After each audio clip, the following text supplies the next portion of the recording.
Connected to iPhone.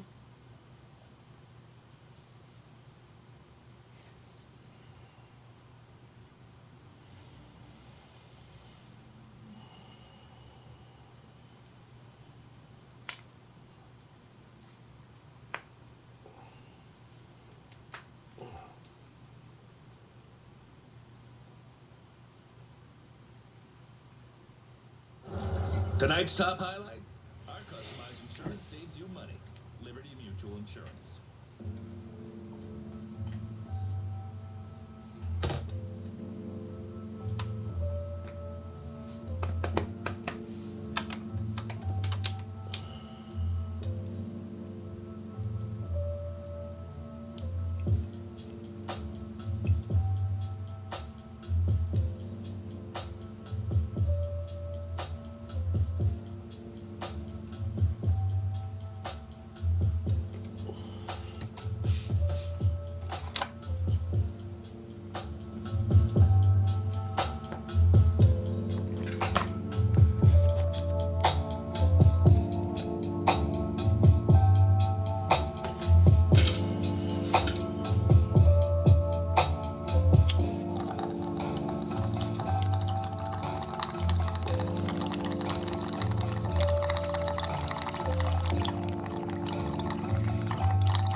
Our annual sale will get you the raise. Book now for at least 20% off.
Hey, does anyone have a charger? We're dying. Yeah, just sit down here.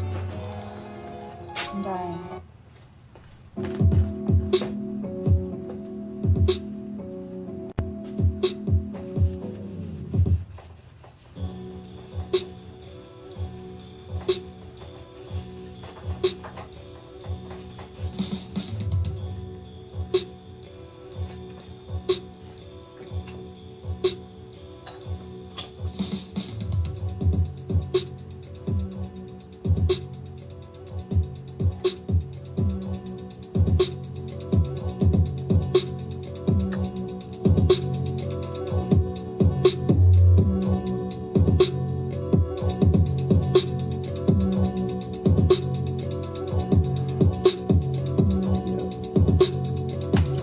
It's like 4 a.m.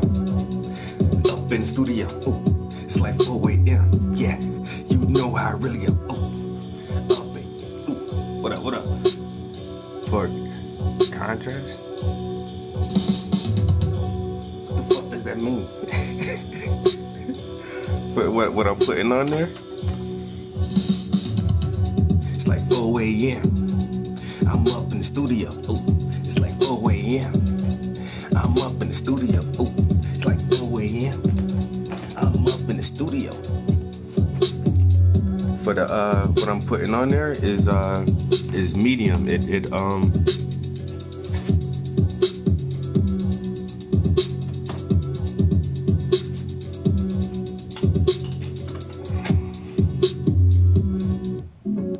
It's basically just, this is like the liquid part of the paint. It's not the really, really good stuff, but it's just kind of clear. But it actually, if you apply this to the canvas first, it makes the paint like swirl together and mix together on the canvas better, since the canvas already has a slick surface to it. And so when you go to blend your colors on the canvas, it's like you're already blending it like a little.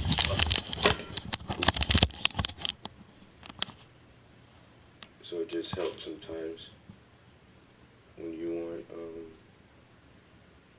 those really, really soft blends to come in like that without making your colors muddy.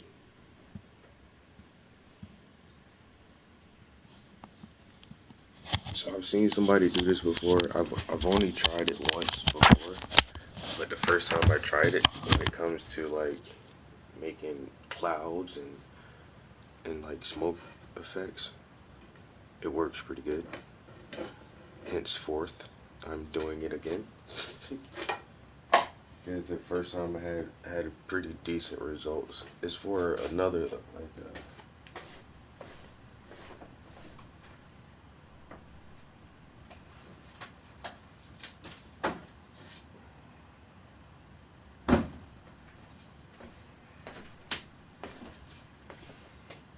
so I got this effect by doing the same thing, just by saturating the canvas first, but it really seems to help like with the wet on wet blending.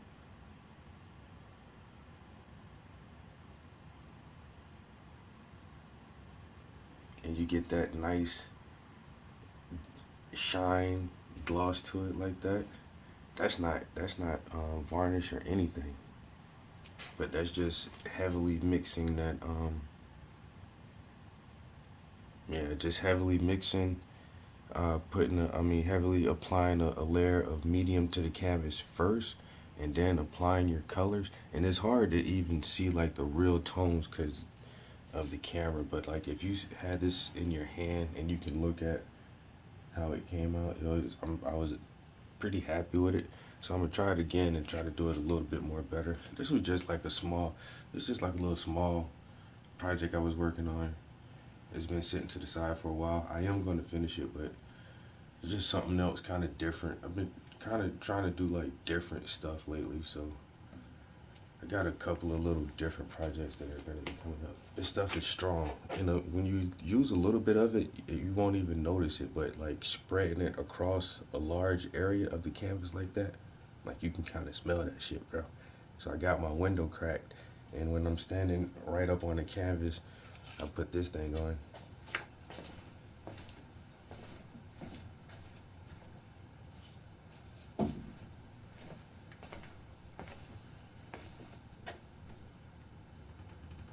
The one with the clouds doesn't really have a name yet. A lot of my stuff doesn't really have names.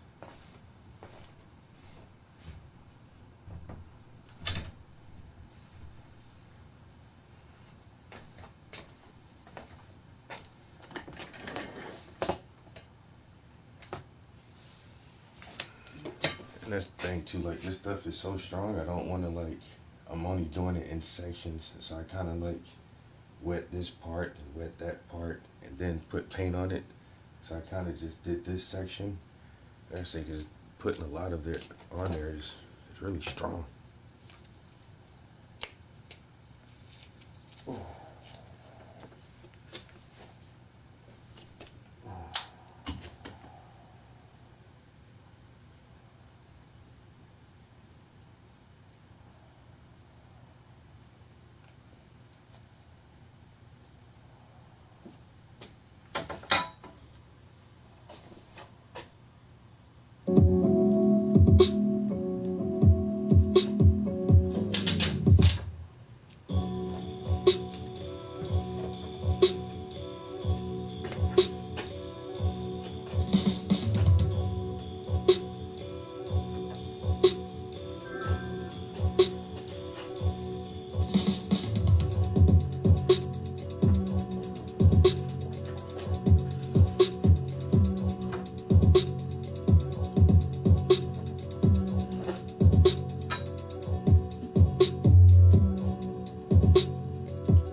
The Santa Fe has been named an IIHS Top Safety Pick Plus.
You guys really can't see that color in there.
Our annual sale will get you the raise.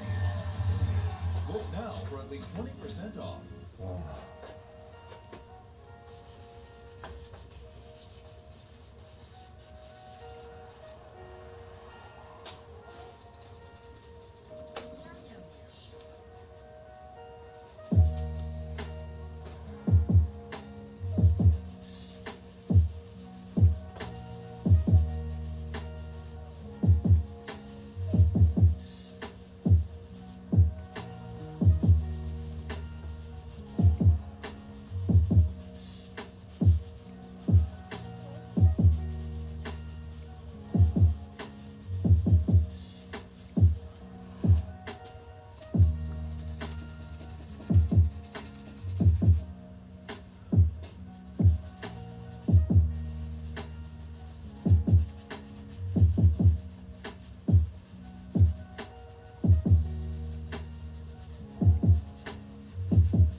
TrueStage is a fast and easy way to get the life insurance you need to help protect your family after you're gone.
Hey, it's the $6 million man.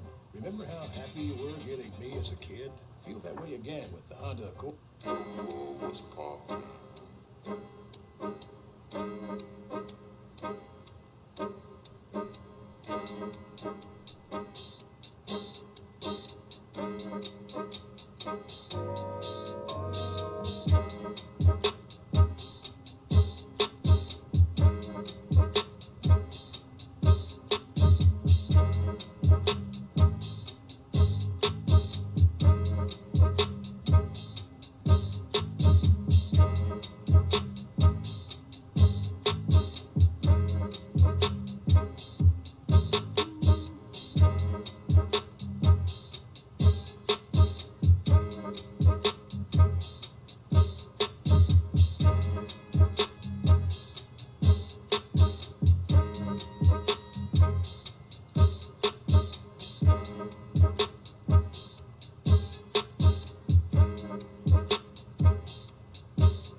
The face of truth is open.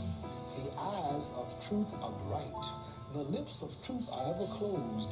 The head of truth is upright. What's poppin'?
This shit old as hell, man. It all stretched out and everything. I used to wear it for work, but since I don't work anymore, I just use it for when I'm in the studio now.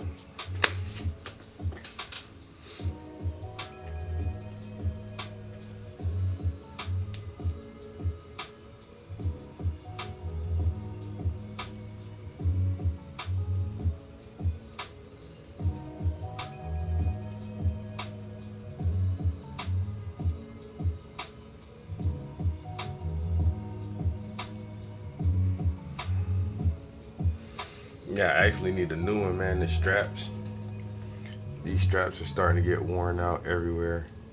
I mean, it fits and it still holds tight, but it can have a better grip than that.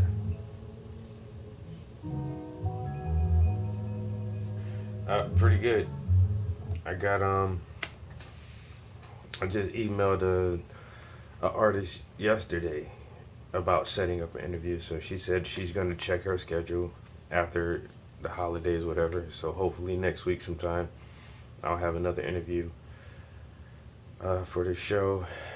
There's another gallery owner. He took a trip to California and had a heart attack while riding a bicycle. Like, he's a cyclist. Like, the famous French dude, who wins all the bicycle races, he's like friends with that guy. And him and his brother and that guy, that real famous guy who rides the bicycles, I always forget his name. Armstrong. Is his name Armstrong? Or whatever.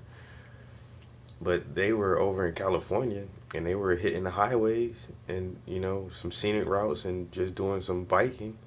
And he had like a heart attack while he was doing like 30 miles an hour on a bicycle. And he fucking hurt himself real bad. And so he's been over in California for like a couple months recuperating from his accident. He never came back over here. He just stayed over there. And but he messaged me yesterday and he says, I'm on my way. He said, I've been out of the state for a couple months, but I'm better. I'm on my way home, and when I get home, we need to sit down and talk. Because right before he left, we were talking about us putting together a private, he has like a really private gallery, yo. It's not like a big major gallery. It's just something. It's a nice size area, but it's kind of like a private gallery. And he wants me to do a solo show there. So we were talking about that before he left, and he was like, oh, I'm gonna be in Cali for like a couple weeks, and when I get back we can do this show. And I'm like, cool. But he got in an accident. He's been over there for like a couple months, and now he's on his way back home. So he says when he gets home and everything after the holidays, we need to sit down and talk. So that's another show lined up for me. I have a show coming up for First Friday at my home gallery, and then on the 9th of December I'll be a featured artist at a Kwanzaa festival that's going to be at a local gallery. And then I have another show set up for May. There's a lot of stuff. Lance, that's him. Yeah, so literally, like, his brother is kind of best friends with Lance Armstrong. He knows Lance through his brother. And because his brother lived over in Europe for dozens of years, and that was his thing too, the bicycle-a-thon. I don't know what it's called. I'm not into that stuff. But anyway, so yeah, him, his brother, and Lance Armstrong were just chilling. He's like, oh, let's, they get in their full little Speedo gears and everything with all their logos and sponsors and stuff on it. And they just hit the highway and, do it like a couple miles. And say while he's on his bicycle, like, it just hit him out of nowhere, like, boom. And he said he blacked out. And he was like, yo, if his brother, I think his brother was like, worked in the medical field to some capacity. And he's like, yo, if my brother didn't know CPR, I probably would have fucking died. I was like, that's some crazy shit, yeah. And he's an older gentleman, but, he's riding bicycles and stuff, so he's obviously fit in shape for his age. And shit happens.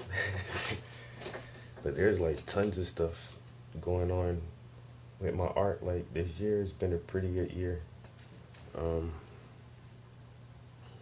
I got turned down for one job as an art instructor, but there's another job that I may have coming up that'll allow me to be an art instructor. Not yet.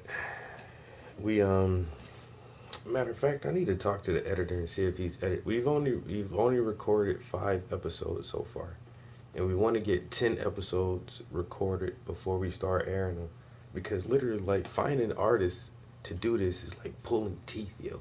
Most artists aren't like me.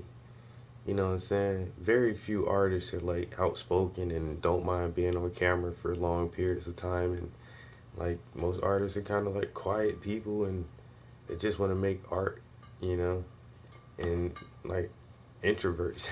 But I don't know, I've emailed, and every time I come across a local artist, because you have to be close enough to me to get to the studio so we can record. It's not like we're gonna like bring all the cameras and everything and drive like 3 hours to meet people and stuff like that. It's just a little small production. So we just try to get all the people in the local area to like come down to the studio and just sit and talk about yourself and your art. Nobody wants to do it. Oh, I don't like being on camera. Oh, I don't think my art is that good. This and that. Jesus, people. And we live in a university town, man. We got a community college, a university, and it's like we got a community college and 2 universities, a private school, and it's like all you young people, all you young art students, y'all don't want any exposure for your art. And like I go to the gallery all the time, and it's like I ask these people, and like all the seasoned artists, and nobody like wants to do it. And people would take my card and they'll say, "Oh yeah, well, I got your email and I'll keep in contact," and nobody don't ever do it. So I don't know. Honestly, I don't know if I know it's early in the morning, but I'm gonna text his ass right now. I don't know if that might wake him up. That's weird. I was going to text the camera guy and be like, "Yo, have you edited any of our footage yet?" Because I asked him that one time before, the last time I went home to South Carolina, because I wanted to show some of my family, like, some clips from the show that I've been doing. And he does, and this is right now, is basically like a little side project. But he does have a lot of other work and that he gets paid for. Basically, this public broadcast show is just like some volunteer shit that we're just putting together, just something to have on my resume, basically. And it's not helping anybody but me. Well, and the artists. Once we get it on TV, all the artists I've interviewed, they're gonna have more exposure. People will see them and see their art and know their names. But mostly it's just like something I can put on my art resume, which I've already used it. And but he has like tons of work that's like paid gigs. He does commercials and stuff. And like this dude was really big back in the day, like in the 80s. He named like 2 or 3 rock bands that I was kind of familiar with their names. Like he filmed videos for, and I think he's worked on the Bruce Willis movie, and like he's a camera guy, like director type, like real deal cameraman, like. And he's done photography for all kind of famous people in Hollywood, and he's just been in that industry where he takes video and takes pictures, and that's been his career his whole life. So I know what he knows what he's doing, and when he goes to edit the show, I know it's gonna look good. But he has, he still has to make a living too. So, but he kind of pushed me to do it. He told me to do this like 4 times, like no lie, like 3 or 4 times. He's like, "You should try to find some artists to put a show together." And I'm like, "Yeah, I don't think so." I'm like, I do my own show, and I can curse, and I can smoke, and I can drink, and I can do whatever I want on my own show. and with my own art and talk about myself and my own art. So I was like, I don't think I want to do your show. And then he said it again like a couple months later. He was like, you know what? You should really do an art show for the public access channel. And I'm like, yeah, no. And then we sat down we met for lunch one day, and then he actually had the director from the public access channel meet us for lunch, and then had this guy say it like, you know what? We think you should do a show. And I'm like, yeah, okay, guys, look, let's do your show, man. And then after I did the first episode, I was like, this is pretty fun. I like this. And it's fun. I like doing it. I like interviewing other people and listening to artists break down their creative process and how they construct their works of art. And it gives me a lot of ideas and insight, and it helps me to know, other artists in the area. But like I email people, and they're just like, can you tell us some more about it? And then I tell them some more about it, and they're like, well, I'll let you know when will be a good time. And I say, look, my schedule is completely open. Anytime is a good time. The weekday, the weekends, mornings, afternoons, evenings, whenever you can get to the studio for 1 hour. All you gotta do is get down there for 1 hour to record. It's like, okay, cool. I'll let you know. And nobody gets back to me.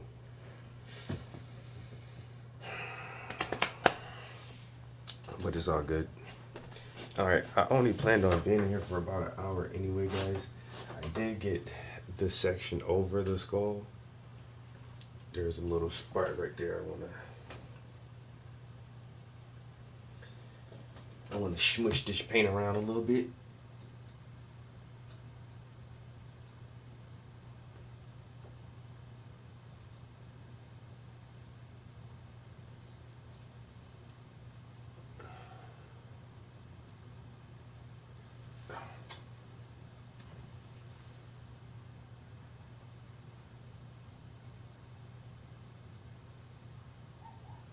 Is that a dog barking? Somebody's taking their dog out for a shit this early in the morning.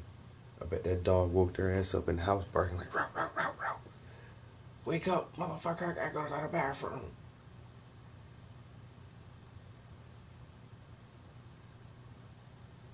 You let the dog out of the house, now he outside barking. What the hell you barking at? It's cold as shit, ain't nothing out there. No squirrels. I don't know. Might be a little rabbit. We got a lot of rabbits around here, believe it or not. Rabbits and skunks. I see them shits all the time, yo. Rabbits and skunks. I'm like, where in the hell are these damn skunks coming from? And then when somebody run one over, oh, you know that shit for a mile. A mile away. You can smell a dead skunk, yo. Ooh, man. That blending technique is just, You get from that real light blue to that dark blue with just like a seamless transition. Look how them two blues just blend together so nicely.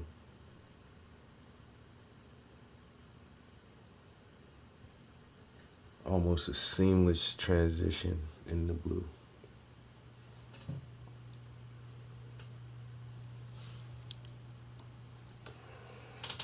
The smoke looking good. So I got a lot of this over here detailed, and I started detailing here.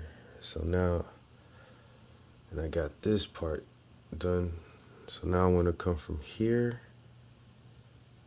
and get this blue section here, and I'll probably just cut it off like above this dark area and just try to work on this portion here and get that done, and then bring it down here and then do like this little area last, because I'm gonna have to switch over to and use different colors for that part. So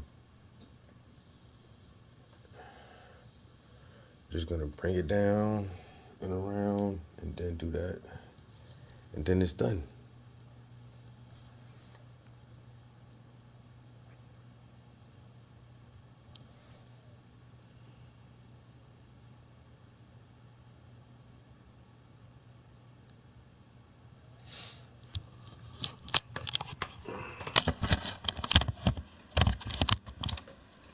Yeah, if I work on this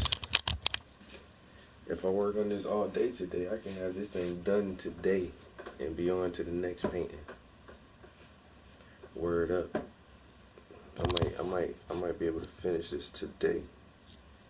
I go back and add a little bit more highlights in this portion right down there.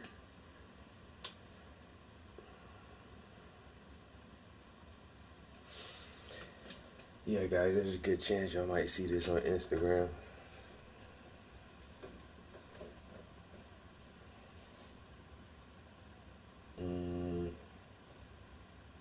What did I do with the picture?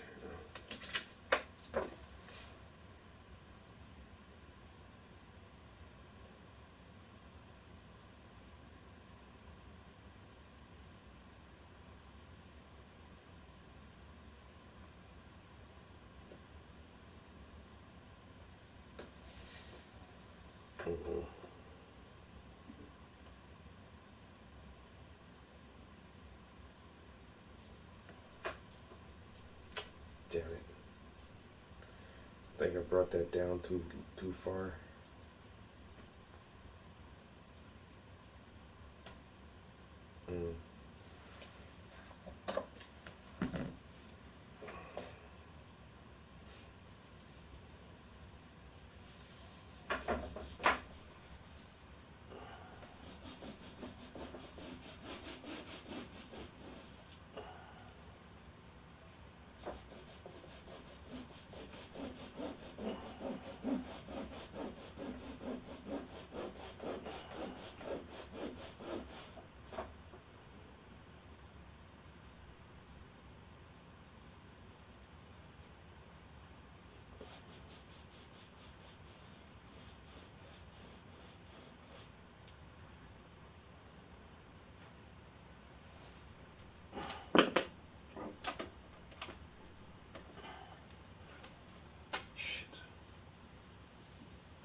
Let me do a little bit more on this piece, guys, before I get too sleepy. I went to bed kind of early, so I was up.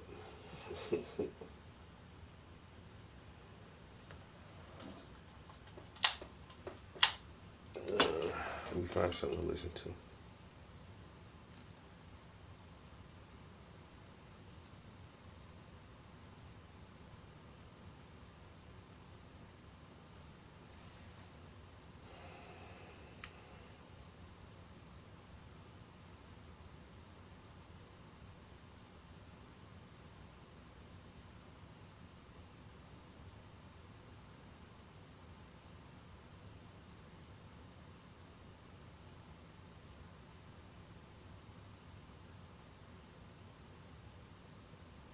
Well, it's Thanksgiving again.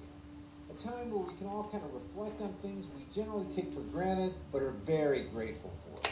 One of the things I'm grateful for are the few times mainstream media lets the cat out of the bag, confirms what I've been saying about him all along to be true, and accidentally allows a powerful truth to slip out of the lips of a teleprompter reading marionette.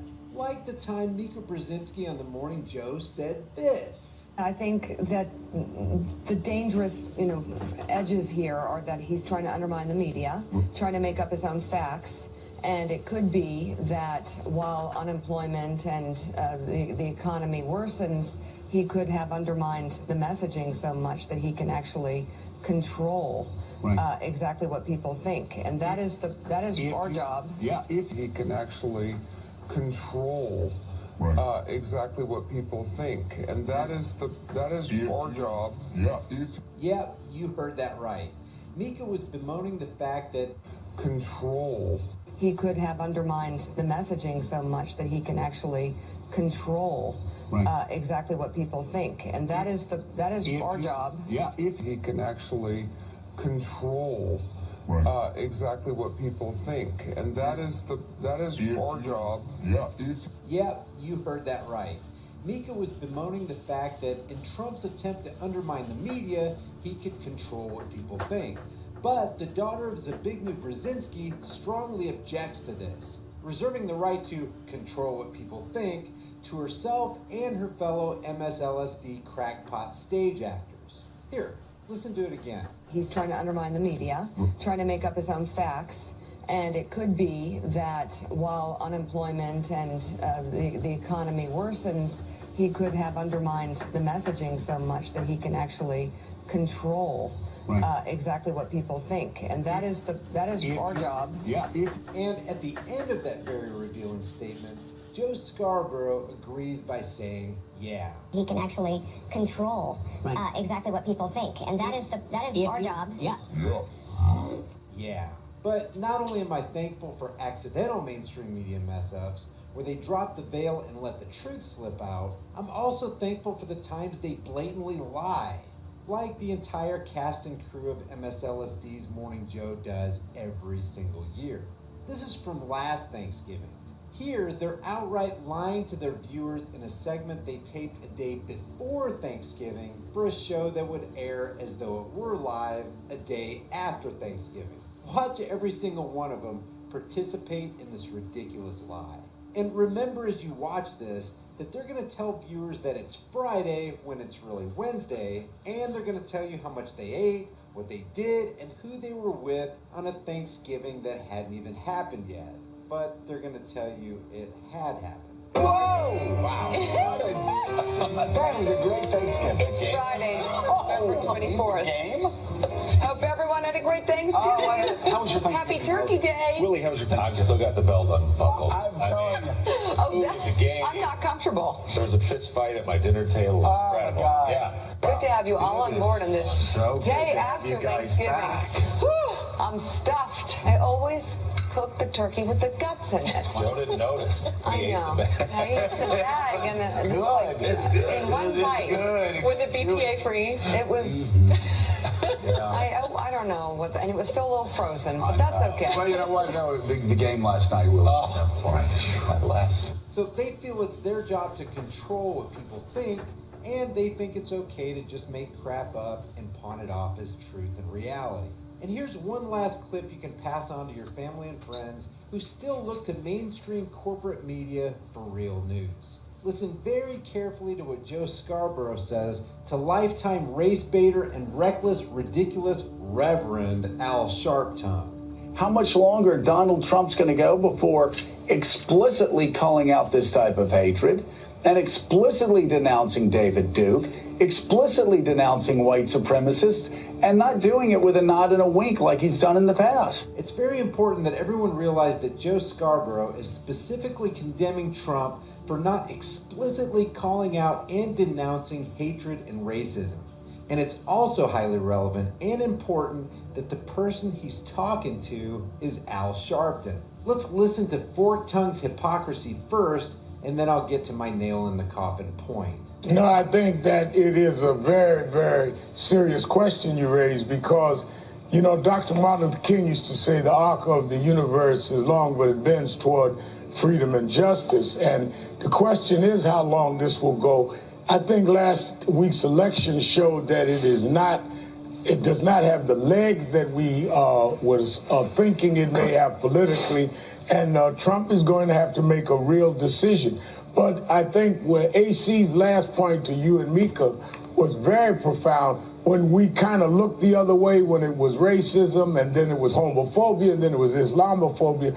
Now it's gone into raw anti-Semitism. I think Americans are beginning to understand bigotry toward anyone is bigotry toward everyone. Yep, being a bigot is being a bigot, Al. Now, you just said... When we kind of looked the other way when it was racism and then it was homophobia and then it was Islamophobia, now it's gone into raw anti-Semitism. Let's just take a moment and talk about raw anti-Semitism, Al. I don't know if everybody knows this, but Joe Scarborough here has a political history. He used to be a congressman for Florida's 1st Congressional District. Back in March of 2000, this same Joe Scarborough was so disgusted by Al Sharpton's actions and rhetoric that he actually introduced legislation for the sole purpose of Sharpton receiving condemnation and rebuke from Congress. The bill was called H.R. 270, and it was titled Condemning the Racist and Anti-Semitic Views of the Reverend Al Sharpton. And it listed out all the objectionable and downright anti-Semitic and racist things Sharpton had said and been involved in. Let's read some of those. Shall we, Joe? Whereas the Congress strongly rejects the racist and incendiary actions of the Reverend Al Sharpton. Whereas the Reverend Al Sharpton has referred to members of the Jewish faith as blood-sucking Jews and Jew bastards. The Reverend Al Sharpton has referred to members of the Jewish faith as white interlopers and diamond merchants. The Reverend Al Sharpton was found guilty of defamation by a jury in a New York court arising from the false accusation that former Assistant District Attorney Stephen Pagones, who is white, raped and assaulted a 15-year-old black girl. Whereas, to this day, the Reverend Al Sharpton has refused to accept responsibility and expresses no regret for defaming Mr. Pagones. Whereas the Reverend Al Sharpton's vicious verbal anti-Semitic attacks directed at members of the Jewish faith, and in particular a Jewish landlord, arising from a simple landlord-tenant dispute with a black tenant, incited widespread violence, riots, and the murder of 5 innocent people. I'll drop a link in the description so you can read the rest. But here we are today. Joe's asking opinions of the same guy he blasted in a House resolution bill that he introduced to Congress. Sharpton's tried to sell people on the idea that he's changed over the last 30 years. Well, the only thing that he's really changed is that he's dropped a lot of weight, and he went from wearing a jumpsuit to wearing $1,500 tailored suits. Character-wise, the guy hasn't changed a thing. He's just polished up his act. And we all know that you can't polish a turd and expect it not to stink. Throughout the late 80s and early 90s, whenever an issue came up in New York City that centered around race, Sharpton was there. The problem is, he wasn't there as a healer. He was there as an agitator and troublemaker. Oh, and an anti-Semite. And he's never once apologized for the rhetoric he used about Jews. Back in 2000, Scarborough took so much exception to all these issues with Sharpton that he actually took the time to introduce a bill condemning the man. And here we are in 2018. He and the Morning Joe crew welcome an unchanged, unhinged, unapologetic Sharpton with open arms to discuss the ever-sensitive and polarizing topic of race with one of modern America's greatest race baiters, agitators, and all-around statist prostitutes. So if it's possible to be truly thankful for crap, this is the kind of crap I'm truly thankful for. You guys have a peaceful and blessed Thanksgiving. Remember, the price of whatever freedoms we have left is eternal vigilance. And indifference to this notion is the means by which the people will and have secured their own oppression. I'll see you guys in the next video. Guys, thanks for watching. I create at least one new video every day. If you get something out of this content and you want to be alerted when I upload new material, subscribe to High Impact Vlogs, hit the bell notification icon, give it a thumbs up, and share it with everybody you know. Because the specter of censorship and termination looms over channels like mine, be sure to subscribe to my free private email list through my website, highimpactflix.com. And if you think it's worth helping the cause of truth here on this channel, you can support my work on Patreon or PayPal, or you can grab a hard-hitting shirt from the most politically incorrect shirt store on the planet. There are over 100 kick-ass designs, and I'm adding new ones every week. All these links are in the description and in the pinned comment. Remember, don't just believe anything and keep questioning everything. I'll see you guys in the next heavily censored video.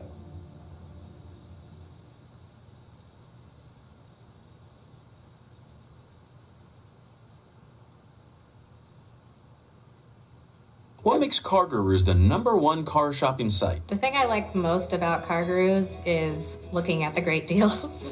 Everything I needed to find in a car was right. Before you write me off as a conspiracy theorist whack job who's ready to be fitted for my tinfoil hat, stay with me for a second. If I told you that I don't believe we went to the moon, what do you think would be the typical mainstream response? Now, I've had several discussions with people about the moon landing, and it seems like 100% of the time when I say I don't believe we landed on the moon, all people seem to hear me saying is, we never went to the moon. When I never said we never went to the moon, all I said was, I don't believe we went to the moon. I don't vainly imagine myself to have all the answers in regard to these things too lofty for me to understand. But I do reserve for myself the liberty of slowing things down and not accepting things just because supposed credible and popular sources say things are a certain way when they may not be. Matter of fact, usually when an opinion is popular, that's a pretty good indication that if the masses are following after it, it's more than likely wrong. For someone to say, I believe we did send people to the moon and men walked on the moon, that's a statement of faith. It's not a statement based on observable, demonstrable fact. If you believe we went to the moon, it's just that, a belief. And you have to be honest with that. You're not stating your position because you were personally a part of the mission and saw this historic event with your own eyes. You're saying it because someone told you and showed you what they claim to be evidence of the moon landing. And you put your faith in what they said and in the footage you saw. Governments lie to their people all the time for various reasons and sometimes for no apparent reason at all. For example, they lie to us every time they want to lead us into another war. So why wouldn't they lie to us about all the supposed accomplishments of NASA? If you ask the average person why they believe man landed on the moon, I'm sure most of them would tell you, because I saw the footage of Neil Armstrong jumping off the lander and making that historic first step. And then I heard those famous words. I'm going to step off the limb. That's one small step for man, one giant leap for mankind. Now, if you ask them if it's possible that that all could have been staged, if they're honest with themselves, they would have to say, yeah, it could all be staged. Therefore, no one, except the people intimately involved in that event, can say for an absolute fact that mankind has walked on the moon, because there's always a possibility that we've been lied to. And if it's true that we didn't go to the moon, I'm sure there are many people that were involved in that operation who had absolutely no idea what was really going on. Just because you don't believe a story the way government agencies or corporate media outlets tell them doesn't mean that you're saying you know exactly what happened or didn't happen. You're just letting people know that you understand what's being said, but you don't buy into it. It could be true, and it could be false. On a lot of these things, we really have no way of knowing for certain. It's all about being honest with yourself in your own heart. Polonius in Hamlet makes an absolutely piercing statement that I think we all can learn from. To thine own self be true. If you can't be honest with yourself, you sure as heck can't be honest with others, which is pretty much what the rest of the Polonius quote says. This above all, to thine own self be true, and it must follow as the night the day, thou canst not then be false to any man. Basically, be true to yourself and you'll be true to others. There are enough falsehoods and lies in this world. We don't need to make things worse by continuing to add to it because we parrot things we don't know are true or not. And this brings me to this guy, Buzz Aldrin. I've had a lot of people send me this video telling me that Aldrin finally came clean and admitted that they never went to the moon. Here's the clip that's making its rounds on the internet. Take a look, listen closely to what he's saying in the context of the little girl's question, and let's talk about it. Why has nobody been to the moon in such a long time? That's not an 8-year-old's question. That's my question. I want to know, but I think I know. Because we didn't go there, and that's the way it happened. And if it didn't happen, it's nice to know why it didn't happen, so in the future, if we want to keep doing something, we need to know why something stopped in the past that we wanted to keep it going.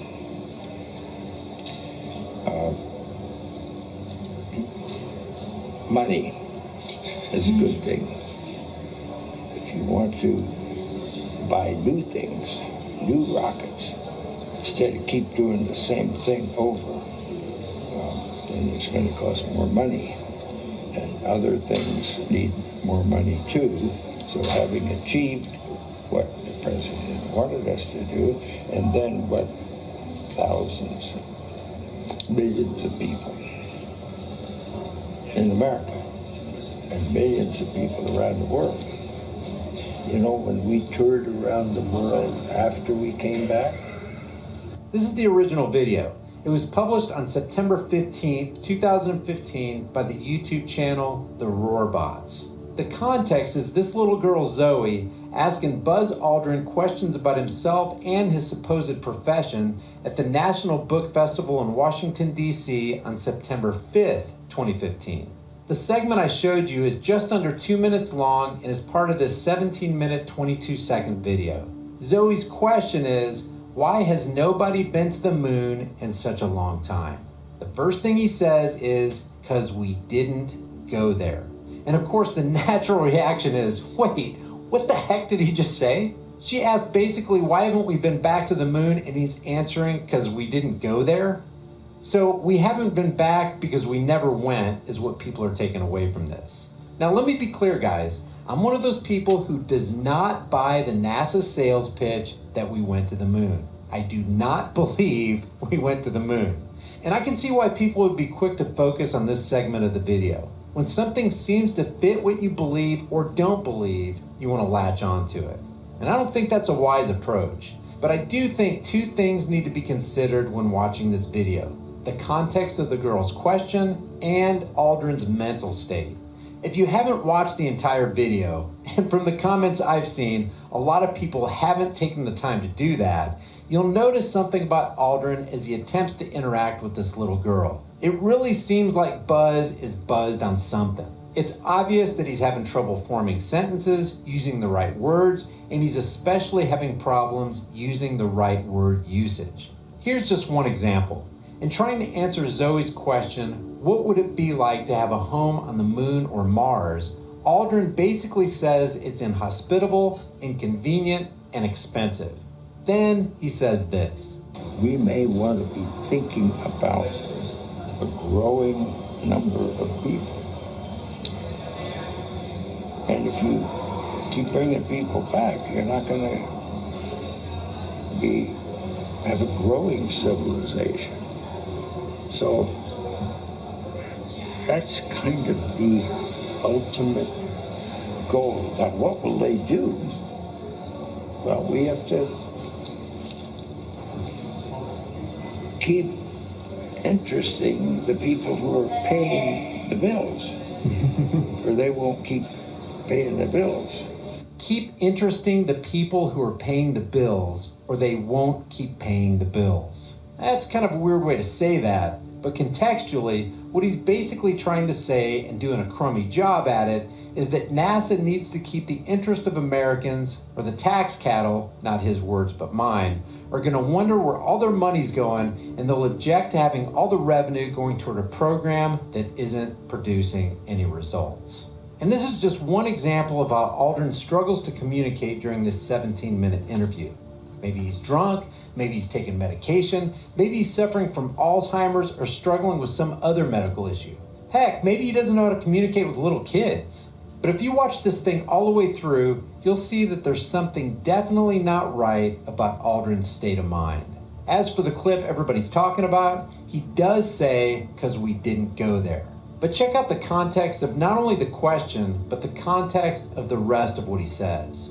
And that's the way it happened. And if it didn't happen, if what didn't happen? The context of the question is going back to the moon. It's nice to know why it didn't happen. What didn't happen? Going back to the moon. So in the future, if we want to keep doing something like going to the moon, we need to know why something stopped. What stopped? Going back to the moon. We need to know why something stopped in the past and we wanted to keep it going. Keep what going? Keep going to the moon. Then basically, he gives her the answer. Money. Money is a good thing. If you want to buy new things, new rockets, instead of keep doing the same thing over, then it's going to cost more money. And the other things need more money too. So having achieved what the president wanted us to do, and what was that? Going to the moon. The exploration of space will go ahead. Whether we join in it or not, we mean to be a part of it. We mean to lead it.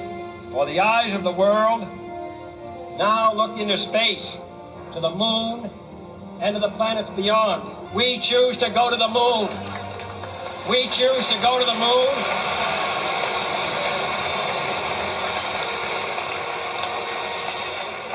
We choose to go to the moon in this decade and do the other things, not because they are easy, but because they are hard. Because that challenge is one that we're willing to accept, one we are unwilling to postpone, and one we intend to win. And then what thousands and millions of people in America and millions of people around the world, you know, when we toured around the world after we came back from where? Came back from the moon. To me, guys, the "'cause we didn't go there" looks like he means because we didn't go back there. I personally don't think he let the cat out of the bag. For all we know, he could be a mind control patient and he actually believes he went to the moon. I don't know. Other than in the first part of the video where Aldrin says he, Armstrong, and Collins succeeded in making the first moon landing, the other reason I don't think he was saying he didn't go to the moon is this clip from the same video. The most fascinating observation was signs that said, we did it.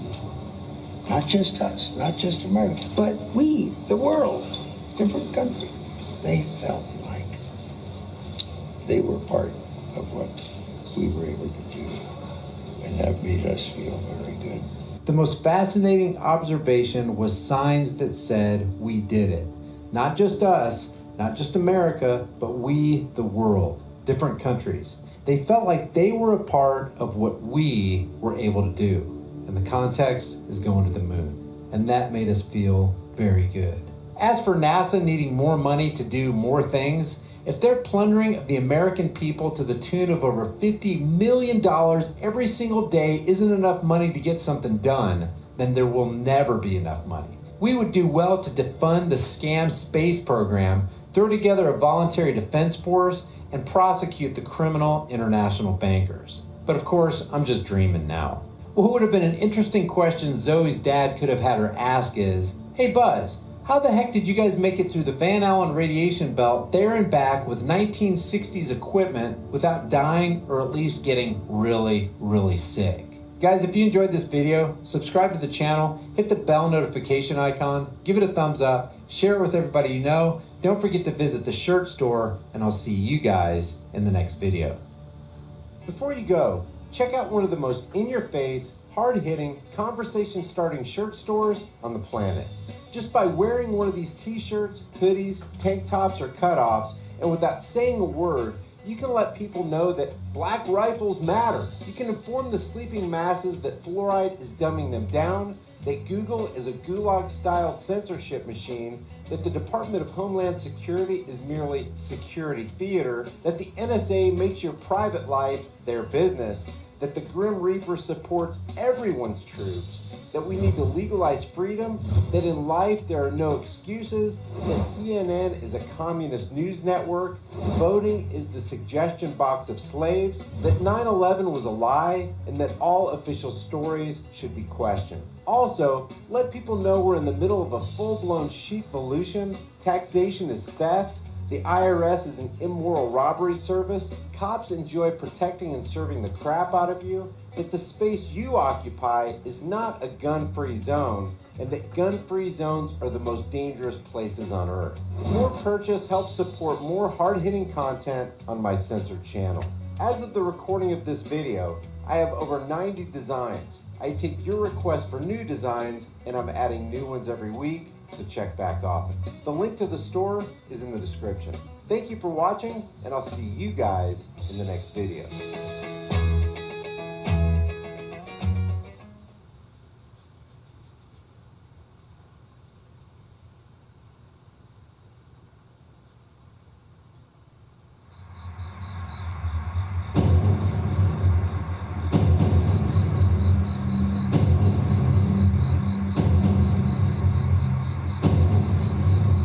Last week, the head of the country's central bank floated the idea of dumping the greenback as the world's reserve currency, replacing it with an international currency. Thousands of people gathered to hear Barack Obama deliver key foreign policy speech on his current European tour. His vision for America's place in a new world order. Returning vets could be a risk to our nation. We've got to give them a stake in creating the kind of world order that I think all of us would like to see. And one of the ways it will drive the change is through global governance. I think the new world order is emerging. This is a hoax and a scam which is designed to transfer wealth and power from the private sector to the government sector and from the government of the United States to a world government. And those people who have been yelling, oh, the UN's going to take over global conspiracy government. theorists. They've been crazy, but now they're right. And who got the money?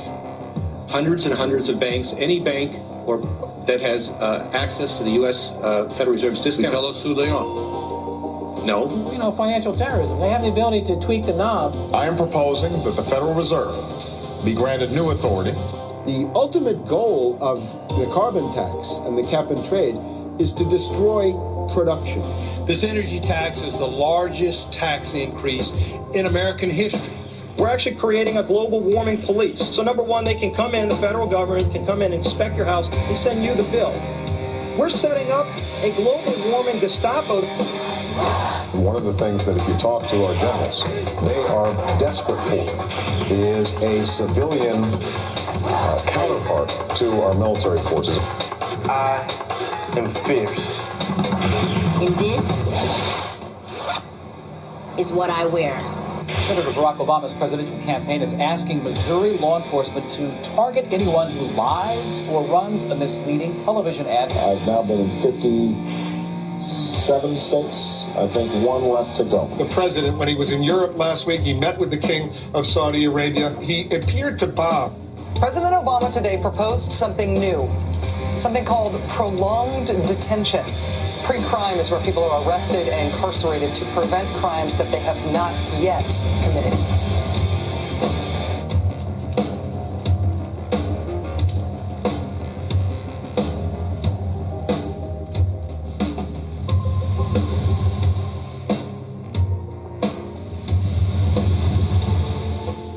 It's the World Wrestling Federation. It's the Washington Wrestling Federation. They put on this show that they're bitter rivalries, villains, and they really don't like each other. But behind closed doors, they buddy up for a drink and make deals.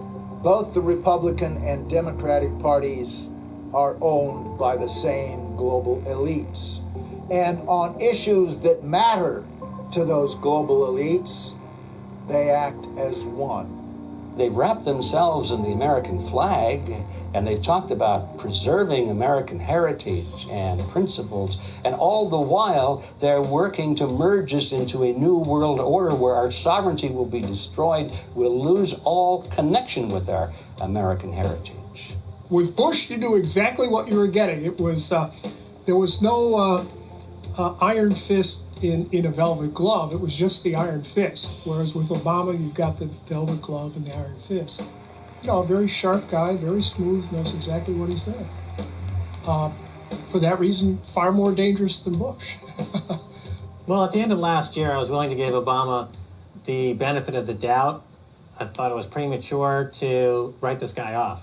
But now that he's been in office for a while, it's obvious that he is very tight with the Goldman Sachs and JP Morgan's on Wall Street, and he is extremely compliant and pliant to the wishes of the large banks, going back to what we saw with Robert Rubin under the Clinton administration, changing laws in favor of the banks. And he's not doing anything to stop the banks. He's helping the banks continue to do what they were doing under Bush. So, in fact, he's just a continuation of Bush on the subject of markets and finance, which is the most important part of his policy right now. People who voted for Obama wanted real change, and they're getting platitudes, they're getting a lot of nice talk, but nothing in the way of concrete change is taking place. In this town, business as usual. There's one puppet master that controls the left, and there's the same puppet master controls the right.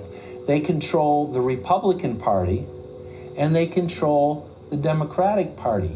This is not a party issue. This is not a left-right issue. The question is, who should government serve? And it should serve the people.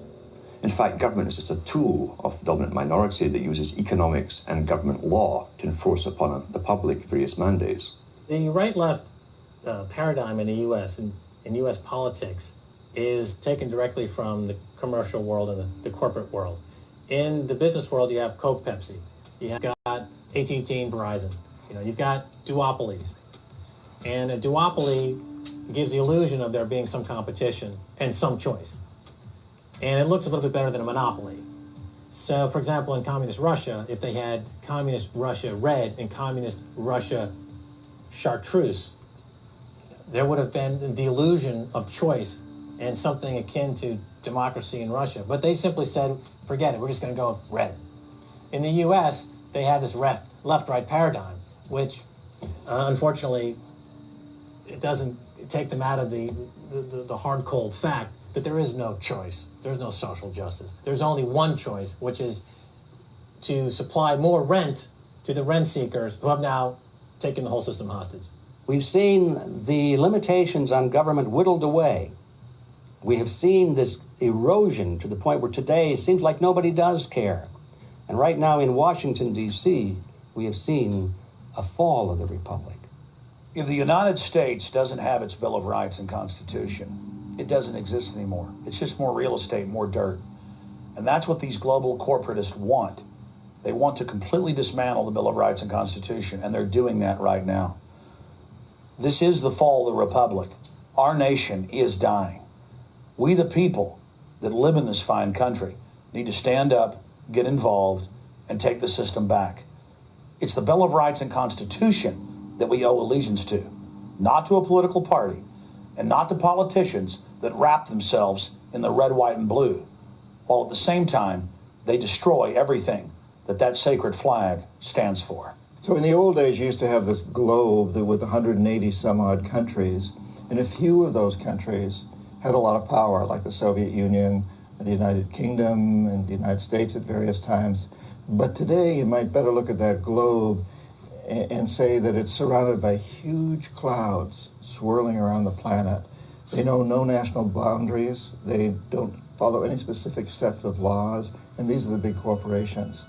They basically control politicians around the world because they have all the money, and politicians always need money to get elected or to run their governments if they're not democratically elected politicians. They control the mainstream press, either through outright ownership or advertising budgets. They have massive amounts of lobbyists in Washington that have tremendous influence on our president and Congress. And they really are calling the shots. They form partnerships with the Chinese and the Taiwanese and the Tibetans, or with the Israelis and Arab nations, with Brazilians and Indians, with whatever country and whatever group of people has resources that they covet. And so for the first time in history, we really have this new form of an empire. Barack Obama is a puppet of the New World Order to bring in a World Bank, to destroy the economy of this country, and to bring in global governance. And no matter how likable the fellow is, we as citizens of this country need to stand up and say no. We have to stand up to preserve a republic here and a rule of law, which is under dire threat. We don't want to live under a world government of the corporations, by the corporations, and for the corporations. I don't want to believe it, and that's probably what holds me back on it, but I'm certainly seeing enough indication that it could be true. Absolutely, because they're always talking about Mexico and the United States and Canada ending up like Europe. And there's things done politically that seem to take us in that direction. And so I think it's incumbent upon all of us as American citizens to pay attention. This move to world government is not about roses and happiness and peace and a better life. It's about enslavement. They said in their own writings, from the earliest times to the present, the world they're bringing in is to be a world where everyone who is born, or would be allowed to be born, would be born to serve the state. That would be their sole function. That's if they had a job for you to fulfill or a need for you.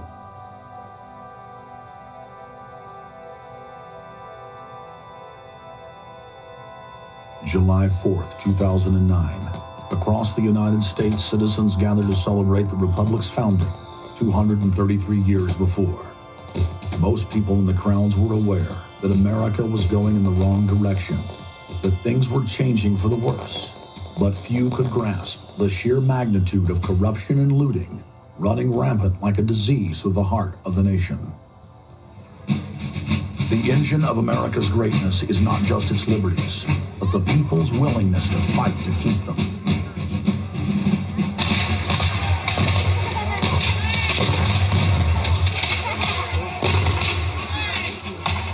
Hundreds of other nations have had much larger populations and greater resources, but have never produced 1/10 of the wealth, science, and art that the United States has. Why? In America, you had an amazing situation because you had the founding fathers who figured out that they could deconstruct the monarchy in such a way that reproduce it with the three primary branches of government in a way that would create checks and balances and separation of powers. So you could have room, therefore, for individuals to work within the context of a cooperative, which is a democratic system of government. But it would still have enough room for individuals to rise up and become profitable and self-sustaining and rich in the pursuit of happiness without becoming dictatorial. But unfortunately, over the years, since all of those separation of powers have been cut away, and all of the beautiful design by the founding fathers has been co-opted by one corporate entity, one corporate communist entity, you don't have that anymore. So what we have, we're back to where we were before the revolution. You have one monolithic state. For the first 100 years or so of the United States, after the 1700s, when we freed ourselves from British rule, no corporation was given a charter in the United States unless it served the public good. It had to prove that. And then its charter only lasted for 10 years, or sometimes as long as the project to build a bridge or canal or something lasted. But it had to be up for review, and it could only get charters if it was shown that it was serving the public interest.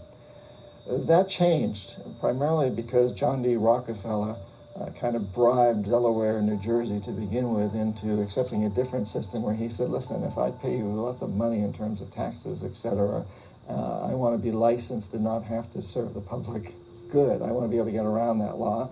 And state after state after state changed at that point. In the United States, our Constitution and Bill of Rights recognizes that individuals have innate freedoms that can never be taken away by any government. For the first time in history, the people were unbound to reach for their full potential, producing and outcompeting every other nation on earth. The rights of free speech, self-defense, private property, due process of law, and many others ignited a revolution in human development that threatened the despotic rule of monarchs and tyrants worldwide. But the corrupt elites had studied history. They knew that great civilizations could only fall from within. They know from previous experience and history that civilizations come and go and dwindle. They know the reasons why they come and go. Isn't the only hope for the planet that the industrialized civilizations collapse?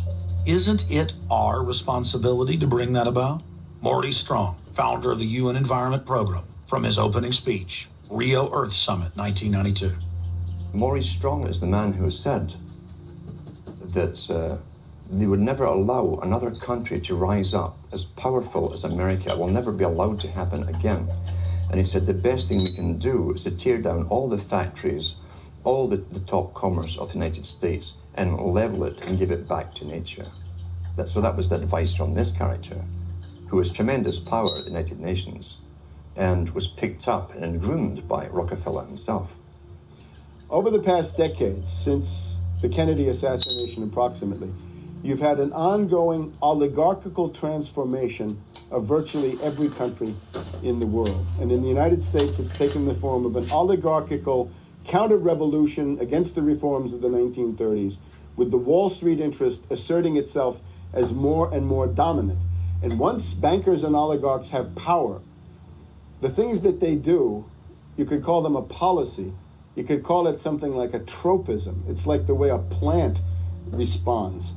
Naturally, since they're oligarchs, they're going to try to downgrade the standard of living of the vast majority of the population. They're going to claim that the world is overpopulated, that industrialization, industrial pollution, and overpopulation are the main problems that face the world.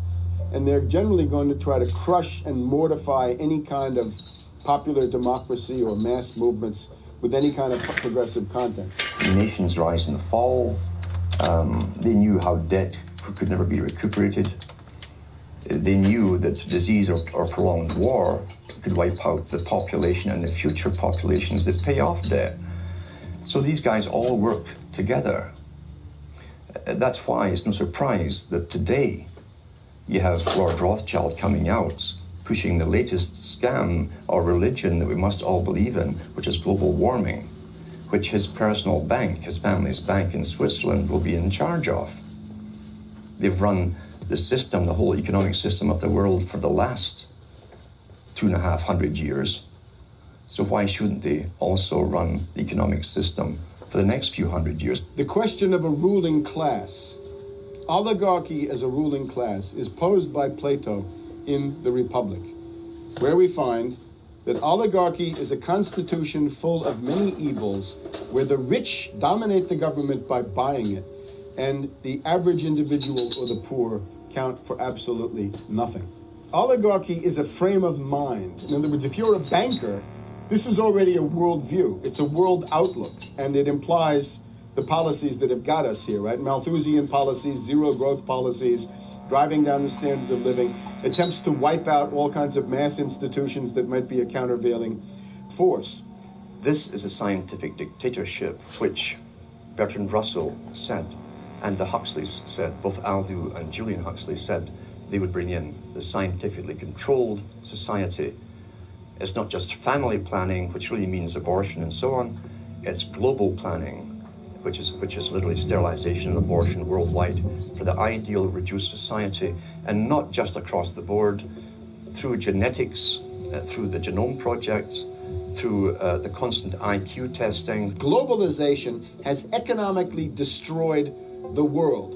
You've got at least 40 to 50,000 people who die every day worldwide from starvation, malnutrition, and diseases which can be cured for pennies, such as diarrhea. And if you ask one of these Malthusian oligarchs, don't you think that something should be done to raise the standard of living in Africa or South Asia? They'll say, no, we can't do that. That would wound the planet. That would oppress Mother Earth. So that's oligarchy. Class consciousness in this sense is absolutely essential. If you think that bankers are the same as you, you're wrong.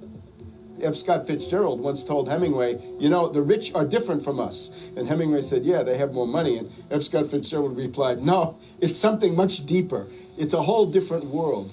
To be an oligarch, to be a Rockefeller or something of this sort, means that you're in a completely different world with values which are the reverse of human values. Now, if you allow the oligarchs to continue to dominate, the destruction of world civilization is a matter of a few decades at the very, very most. So, choose. To force their agenda through, the elites are employing one of their favorite tools, artificial crisis creation, also known as the Hegelian dialectic of problem-reaction-solution.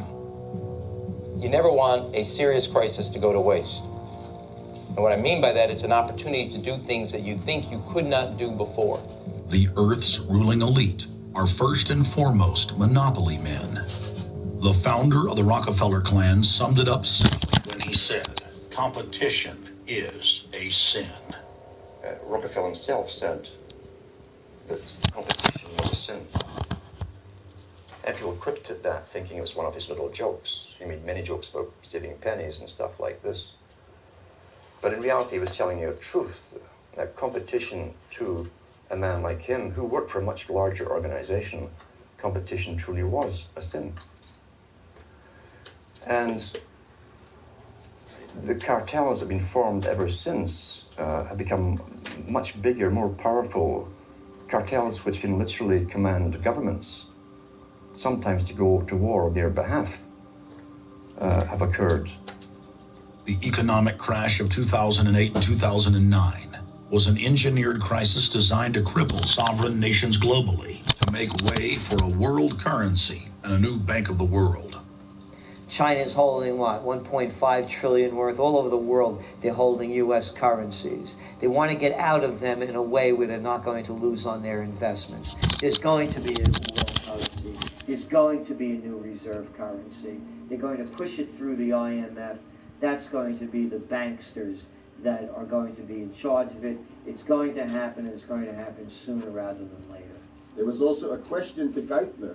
Do you think that the U.S. dollar ought to be replaced? And he blew it. He had a moment of candor where he said, yeah, we're continuing this. On that day, the dollar went down 1% within a couple of minutes. Chinese government proposal about a global currency and about the IMF regulations, the new IMF idea about the general agreements to borrow and having a faster ability to disperse to emerging markets. As I understand this proposal, it's a proposal designed to increase the use of the IMF's special drawing rights. We're actually quite open to that suggestion. Timothy Geithner's comment about the global currency is not off the table because it's not off the table and it's going to come. The whole world is ready to bail out of bucks. They just want to do it in a way where they're not going to lose on their investments. That's all that's going on. All the people around the world, the Japanese who have $1 trillion, the Chinese who have $1 trillion, the Saudis have $1 trillion, the Europeans something similar, they're all going to dump it at the same time. The rush for the exits. And that will then create hyperinflation. When America finishes supplying the manpower and the military for standardization of the world into the one system, and they want a secular world society with a hint of greening and Gaia worship for sustainability reasons, America, as they're finishing off this agenda, they'll be pulling the rug from underneath Americans at home at the same time towards the latter stages. When the dollar starts to slide, and this was always the nightmare of Paul Adolph Volcker, who is now sitting in the Obama White House, once the dollar starts to go, there's nothing to stop it. There's no useful way that you can stop it once it begins to gather momentum. So I think we're facing the probability of some form of dollar panic combined with hyperinflation sometime during the Obama presidency. They're now pulling the rug away from under the feet of the people. They're becoming rapidly a non-manufacturing country. Any country that can't manufacture its own goods, even for self-defense, therefore is no longer sovereign, independent, and able to sustain itself, which tells you that this is all part of the plan. It started with the very beginning when you established that there was a Federal Reserve System given the power of the state to create money out of nothing and to do so without any regard to will of the people, without any regard to what's behind the money system. In other words, strictly political and economic motives for the bankers and the politicians. Once you granted that power to a group, the Federal Reserve System, the economic crisis was inevitable. This has happened before. Every time in history when the government was given the power, or a group of banks in conjunction with the government was given the power to expand the money supply at will, those economic systems always wound up in crisis and always collapsed. So there's no reason to believe that the United States was given some kind of a get-out-of-jail-free card, an exemption from the processes of history.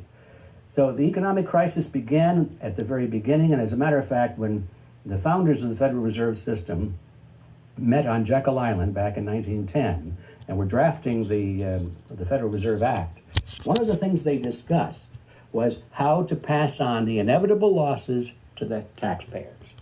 They knew Inevitably, something like this would happen, and they knew that there had to be some way to get out of it without destroying the banks, of course, because they were the banks. And they said, aha, we'll go into partnership with the government. We'll take our cartel agreement and pass it into law. Call it the Federal Reserve Act. And we'll make the taxpayer come online and be responsible to bail us out if and when the failure finally comes. Who's going to soak up the derivatives? Who's going to soak up the debt? Who's going to be penalized? And right now, it looks like Wall Street's getting bailed out, and the little guy and the middle Main Street America are all going to pay the penalty. Can the economy be turning around here? Are happy days here again? And can we actually have growth without jobs? Is this an oxymoron, jobless recovery? We're going into the greatest depression. There will be no job growth. I think my gym is going to be open from like 7 to 11. So there's a couple hours that I could go down there.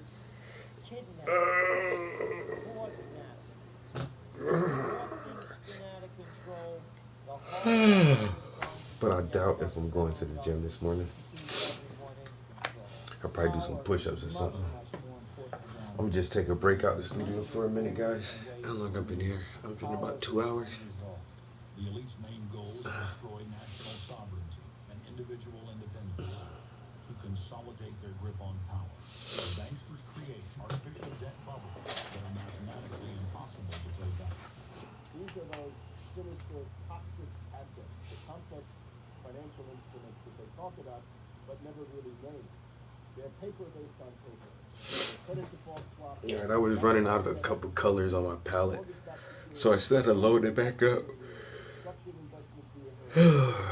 It's getting kind of hard to focus, but I still don't really feel like sleepy. I don't know. I might just go get on the game for like an hour or so. It's early in the morning. I need to do something that's hard, like just fall back to sleep. But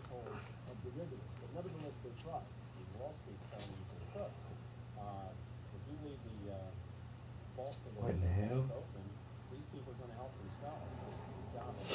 How in the hell did I do that? Bruh. Oh my damn. Yeah, there's like this big ass glob of paint on my laptop. I don't know how that got there. I was a senior regulator in a number of different positions during the heart of the savings and loan crisis.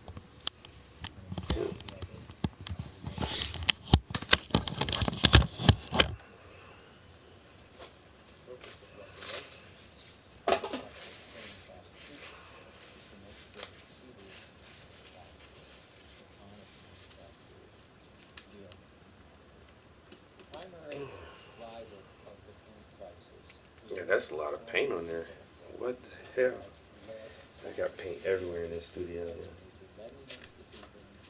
I can imagine, so I'm squishing it down into the keyboard trying to wipe it off. So when it dries up, that's gonna mess something up in there. I'm gonna need a new laptop soon.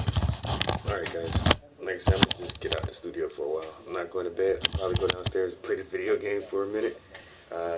If you guys are really bored, I'll stream some video games if y'all want to watch that for like an hour until I fall back to sleep. I know when I go back to sleep, I'll probably only sleep for a few more hours, like 3 hours or something, and then be right back up. And as soon as I get back up, I'll probably just take a shower, get something to eat, and come right back in the studio. We're almost done with this piece. I swear, I'm pretty sure I can finish this piece today. Maybe another 3-4 hours working on it. So I'm right about here. So all I gotta do is like add some more details to this section of cloud, to the smoke down here, and just lighten up some little areas. Maybe come back and add some more little highlights around, and it'll be done. There's not a lot to this piece. That was the main thing, is the skull and the smoke. So I like it because it's simplistic, the dynamic contrast and the colors, just how the smoke is enveloping the skull. So it's a simply complex piece, and I kind of figured it wouldn't take too long. So like I say, maybe another 3 or 4 hours, I can probably wrap this piece up and have it done and jump on to the next one. So today we could see 2 different canvases on the easel. So like I said, I'll probably go just veg out for an hour, get a couple more winks of sleep, and then be right back in the studio. Let me shut down everything in here. I'll go downstairs and start up the other PlayStation. And like I said, if y'all guys want to watch some Red Dead Redemption 2, I'm about to go. Yo, I wasn't even doing any missions, yo. There's like so many little things to find on Red Dead, yo. So it's like when you look at the map, you can see the indications for little buildings. It's just like little squares on the map, and sometimes these little, you can see a little building that's way off the beaten path, way up in the woods somewhere. So I've actually been like exploring like the northern section of the map, just going around trying to find all these random locations. Yo, I came up on this witches. It's called the Witch's Shack or something. And there's all these bones laying around, and there's this giant cauldron, and there's like this brown bubbling brew. And you find like a couple of good items and stuff, and then you walk up to this cauldron, and it says, "Take a sip of the strange brew." And so you just dip your cup in it and drink it, and then everything's turned green. You pass out, and then you wake up in a field a little while later, like, what the fuck was that? And then I found this other little house. It's called the Meteor House. Yo, and you kind of look at it from the outside, it doesn't look too strange. It looks like something is wrong with the roof. You go inside this house, and it's 3 dead bodies. It's 2 dead bodies that look kind of mangled, and then there's a body in the middle that's just blown apart, like the torso, the arms are ripped off, and there's a hole in the middle of the floor, and there's a hole in the fucking ceiling. And you're looking, and the hole is smoking, and it's like, what the hell? You look up at the ceiling, you look down at the floor, you see the dead bodies, and then you go up to the hole in the ground, and it's like, pick up the meteor. And so you just grab this big hand-sized meteorite, and apparently it just smashed, a random meteorite just hit these people's house and killed everybody in there, yo. And so I found that, and then I found like this other little location where it was perfect. It was like this perfect little house, a nice little setup somewhere, but it was abandoned, full of supplies, had a nice bed and wardrobe and food and everything. And it was just like, nobody was there. I was like, okay. So I did that for like 2 hours, just rode around and just finding like all these little cool random locations, yo. All right, enough rambling. Let me get out of here. I'm going downstairs to play some video games. If you guys aren't into video games, check back later on this morning, maybe like 10-ish, something like that, and I'll be back in here trying to wrap this piece up. If this is your first time in the stream, definitely follow me on PlayStation Network, subscribe to the YouTube channel, hit the notification bell and the like buttons on the videos so you always know when I'm in here streaming. And let's go play some Red Dead Redemption 2. Catch you guys on the flip side. Peace.